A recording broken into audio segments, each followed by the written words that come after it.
नमस्कार, मैं महेंद्र निम्ब्रैंड स्वागत करता हूं आप सबका हमारे YouTube चैनल सुविचार और फनी जोक्स में। तो चलिए आज का वीडियो शुरू करते हैं।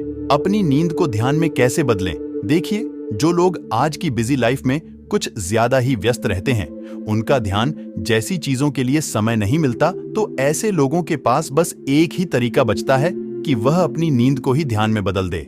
देखिए, नींद में लगभग आपकी अवस्था एक बेहोशी की अवस्था होती है, लेकिन नींद में होश पूर्वक जाया जा सकता है, यानी आप सोते भी रहेंगे और होश में भी रहेंगे। तो सबसे पहले कुछ जरूरी बातें जो आपको सोने से पहले याद रखनी चाहिए। तो आप जब बिस्तर पर सोने जाते हैं तो याद रखें, बिस्तर पर जाने से तुरंत पहले आपको भोजन नहीं करना है।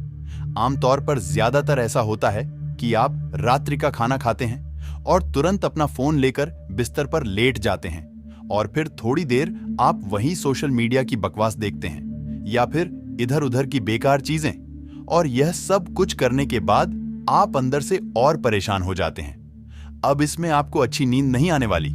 अब अगर आपको नींद आ भी जाती है, जो भी सोशल मीडिया पर देखा या फिर जो भी अपने मोबाइल में फालतू की चीज देखी, उन सब का प्रभाव आपके मन पर यानी आपके भीतर होगा। नींद आने के बाद भी आपको कुछ गलत सपने आ सकते हैं, तो आपके बिस्तर पर जाने के 2 या 3 घंटे पहले ही भोजन लेना है, जिससे कि आपका भोजन डाइजेस्ट हो जाए। बेहतर होगा कि आप शरीर की थोड़ी शुद्धि कर लें, यानी अगर आप नहा नहीं सकते तो अपने हाथ पांव धोकर बिस्तर पर जाएं। सोने से पहले पानी जरूर पिएं, क्योंकि पानी आपको आंतरिक और बाहरी तौर पर प्रभावित करता है। आफ्टर ऑल, हमारा यह शरीर 70% से ज्यादा पानी से बना हुआ है, तो आप इतना तो समझते होंगे, इस इंसान रूपी रचना में पानी का सबसे बड़ा योगदान है। अगर आपके शरीर में पानी की कमी हो जाएगी तो ये शरीर नहीं होगा, ये नष्ट हो जाएगा। तो आपने सोने से 2-3 घंटे पहले भोजन ले लिया। याद रखना, भोजन बहुत ज्यादा नहीं लेना है, नहीं तो आपके शरीर की ऊर्जा उसे भोजन को डाइजेस्ट करने में खर्च होगी, जबकि आपको अभी ध्यान में उतरना है। ध्यान में जितनी ज्यादा रिजर्व ऊर्जा होगी, आपको उतनी जल्दी ध्यान में एंट्री मिलेगी और एक्सपीरियंस होंगे। भोजन हो गया, शरीर शुद्ध हो गई, अपने पर्याप्त पानी भी ले लिया। अब आपको आराम से अपने बिस्तर पर लेटना है, बिल्कुल सीधे। अच्छा होगा कि आप शवासन पर लेट जाएं और आराम से लेटने की कोशिश करें। आपके शरीर का कोई भी अंग हलन चलन में नहीं होना चाहिए, बिल्कुल शांत, जैसे एक मुर्दा पड़ा हो। एक मुर्दा इंसान किसी भी तरह की भीतरी और बाहरी एक्टिविटी नहीं करता। आपको ऐसे ही लेटना है, फिर आपको अपनी चेतना को पूरे शरीर में घूमना है। एक एक कर कर आप रोटेशनली पैरों से लेकर अपने सिर तक अपनी चेतना को घुमाएं, यानी अपने पूरे शरीर को एक एक करके महसूस करें। आप जिस भी हिस्से को महसूस करेंगे, समझो वही आपकी चेतना का फोकस ज्यादा होता है। अब आप अपने शरीर को लेटा हुआ देख रहे हैं, इससे आपका शारीरिक बोध कम होगा और आत्मबोध बढ़ जाएगा। आप ये जान पाओगे कि आप ये शरीर नहीं हो, क्योंकि आप अपने शरीर को रोटेशनली देख रहे हो और आप देख रहे हैं, महसूस कर रहे हैं। मतलब आप वो नहीं हो जिसे आप देख रहे हो या फिर महसूस कर रहे हो।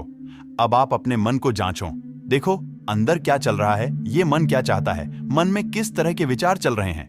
अगर आप थोड़ा प्रयास करोगे तो शरीर से तो आप फिर भी थोड़ी दूरी बना सकते हैं, लेकिन ये मन आपकी भीतरी घटना है। आप इस मन को केवल एक यंत्र की तरह देखो कि ये एक यंत्र है।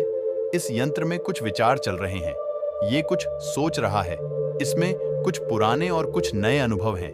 ये आगे और भी अनुभव को जमा करेगा। अब आप कुछ देर इस मन को एनालिसिस करोगे तो आपको हल्का हल्का महसूस होगा कि आप ये मन भी नहीं हो, और आपको यह दृढ़ संकल्प करना है कि आपके बिस्तर पर ये जो पड़ा हुआ शरीर है, ये आप नहीं हो, और आपके भीतर आपके मन में जो विचार चल रहे हैं, आप वह भी नहीं हो। तो आप हो कौन? आराम से गहरी सांस लीजिए, सांसें नाभि तक जानी चाहिए। बिल्कुल रिलैक्स सांस लेते रहिए, बाहर छोड़िए, सांस को भीतर लीजिए, बाहर छोड़िए। आपका शरीर बिल्कुल शांत पड़ा हुआ है। आपने इतना हल्का महसूस पहले कभी नहीं किया, क्योंकि आपकी भीतरी और बाहरी रचना में जो भारीपन होता है, वो आपके शरीर और मन की वजह से होता है। आप इस शरीर को मैं समझते हैं, या फिर आप अपने मन को ही मैं समझते हैं। आपका यह शरीर किसी भी घटना में भाग लेता है, उसके बाद मन अपना कार्य करता है, उसे घटना से जुड़े हुए विचारों को उत्पन्न करता है। विचारों से और नए विचार पैदा होते हैं, और आखिर में आपका ये मन और ये शरीर आपकी मानसिक और शारीरिक कष्टों का कारण बनता है, आपको सही रास्ते से भटकाता रहता है। लेकिन इस प्रक्रिया में आप अपने शरीर और मन से मुक्त होने लगोगे। ऐसे ही कुछ ध्यान की अवस्था में होता है। बस आपको ऐसे ही लेटे रहना है, लंबी सांस लेते रहना है, श्वास प्राकृतिक होनी चाहिए। अब आप धीरे धीरे अपनी नींद में प्रवेश पाएंगे। लेकिन याद रखना, नींद में प्रवेश के समय आपको सजग और होश में रहना है, क्योंकि आमतौर पर जब किसी व्यक्ति को नींद आती है तो वो बेहोश हो जाता है। आप कहते हैं ना कि रात में 12 बजे सोया, 10 बजे सोया। असल में आप अपना सही समय कभी बता ही नहीं सकते कि आप कितने बजे सोए, क्योंकि आपको जब एक्सेप्ट नींद आती है तब आप बेहोश हो जाते हैं। परंतु अब आपको होशपूर्वक जागते हुए नींद में प्रवेश करना है। चिंता ना करें, आप अब भी सोएंगे, लेकिन ये नींद एक योगी की नींद होगी, एक ध्यान की अवस्था होगी। अब आप सोते हुए भी जागे रहेंगे, क्योंकि नींद की आवश्यकता आपके शरीर को होती है और आपका शरीर प्रॉपर नींद ले लेगा। आप इस शरीर और मन से ज्यादा क्लोजली चिपके हुए हैं। इनफैक्ट आप खुद को यही समझते हैं। तो आप जब होशपूर्वक नींद में प्रवेश करेंगे तो आपको इस शरीर और मन का बोध बहुत कम हो जाएगा। कुछ दिनों के प्रयास के बाद ऑलमोस्ट आपका कनेक्शन कट जाएगा और आप जान पाएंगे कि असल में आप ये शरीर नहीं हो और मन भी नहीं हो, और उदय होगा उस आत्मा का।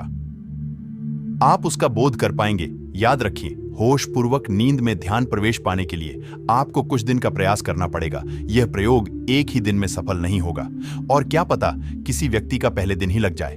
और ऐसी नींद में अगर आपको कुछ स्वप्न आते हैं तो हो सकता है ये नेचर, ये यूनिवर्स आपको स्वप्न के जरिए कुछ मैसेज देना शुरू कर दे, आपको रास्ता दिखाने लगे। क्योंकि असल में जिसका कोई गुरु नहीं होता और वो नेचर के क्लोज हो जाए, इस यूनिवर्स को ही प्यार करने लगे, इस नेचर को ही प्यार करने लगे, तो ये नेचर, ये यूनिवर्स उसके लिए गुरु का काम करता है, उसको सही रास्ता दिखाता है। और कुछ दिन के प्रयास के बाद जब आप इसमें सफल हो जाएंगे तो आप वो व्यक्ति नहीं रहेंगे जो आप पहले थे। लगभग वे वही अवस्था हो जाती है जैसे किसी साधक को समाधि में अनुभव होते हैं। अब आप जीवन को दूसरे नजरिए से देखेंगे और अपनी मृत्यु के क्षण में पूरी तरह से होशपूर्वक रह पाएंगे। आप दूर से अपनी ही मृत्यु को आते हुए देखेंगे और अपने ही शरीर को देखेंगे कि आत्मा इस शरीर से किस प्रकार अलग हो रही है। आप सब कुछ भली भांति होशपूर्वक देख पाएंगे और यह अनुभव आपको जन्म मरण के चक्कर से मुक्ति दिलाएगा। इसी को मोक्ष कहते हैं। तो बस आज के लिए बस इतना ही। उम्मीद करता हूं कि आप यह प्रयोग करेंगे। ऐसी ही और वीडियो देखने के लिए हमारे YouTube चैनल सुविचार और फनी जोक्स को सब्सक्राइब जरूर कर लें। धन्यवाद।